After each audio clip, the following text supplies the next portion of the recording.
What up, what up, what up? Just trying to get some of these UVDTF orders out, but I wanted to talk about the whole Trump attempted assassination situation, man. I cannot listen to these liars and these manipulators anymore, man. These people are the most despicable human beings I've ever seen in my life. Now, we already know that they hate Trump.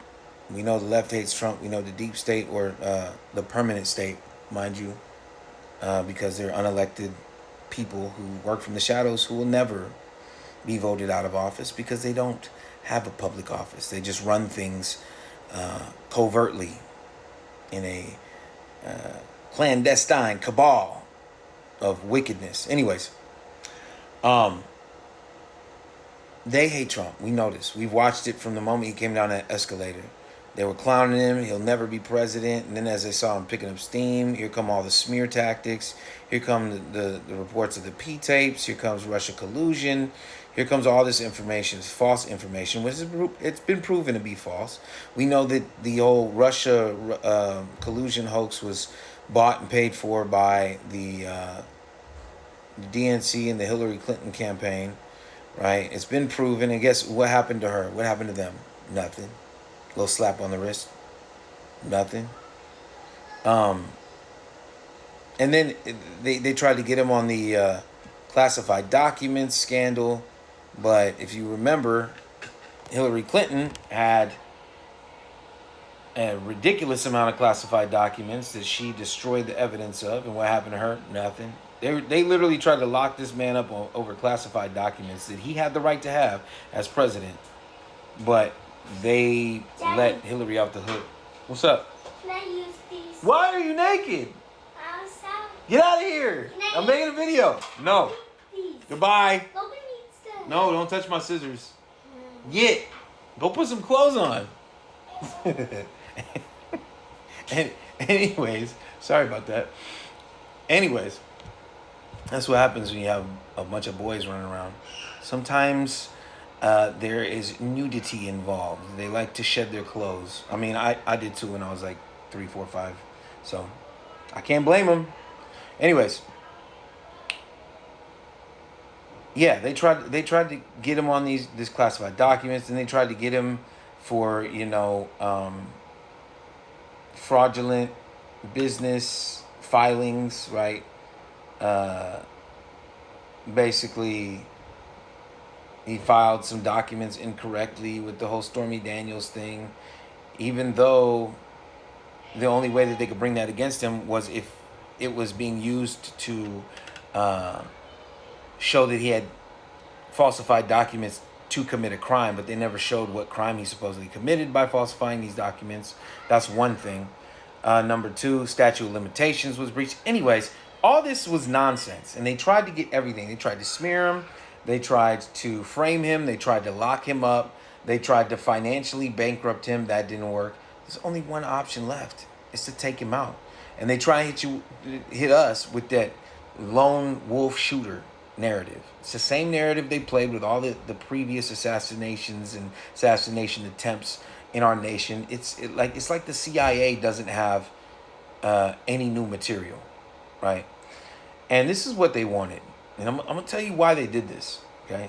We know that this wasn't just some 20-year-old kid who just somehow outsmarted the Secret Service and local law enforcement and found his way like it's Metal Gear Solid or something. He's sneaking around the corner and just the most elusive, untrained operative that's ever existed. And he's bested the Secret Service, and he's bested local law enforcement and counterintelligence snipers. And listen, they use this young man as a patsy because there's forensic research happening right now into the acoustics of the caliber of the weapons, of the actual firearms being shot. And they've already identified 2 separate calibers from 2 different weapons at 2 different distances. And I'm not talking about the counter snipers, because that was after. They can identify the counter sniper shot. And they only took 1 shot. They took them out in 1 shot. All right. They're also showing on TV a bunch of supposed forensic analysis computer models of Crooks being to the left, the farthest left edge of that building is possible. However, his body was recovered like 70 feet to the right, 60 or 70 feet to the right. And he was shot in the head and died instantly. So it's not like he walked over there after he was killed. And the reason why is because they're showing that the trajectory of the round that hit Donald Trump in the ear doesn't match with where his body was found. So there's a lot of things going, a lot of investigations going on right now, and I think that we're going to learn some really crazy information soon enough.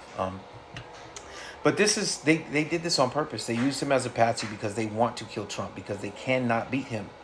And if he gets into office, their war game that they're playing is going to end. They want war. They want chaos.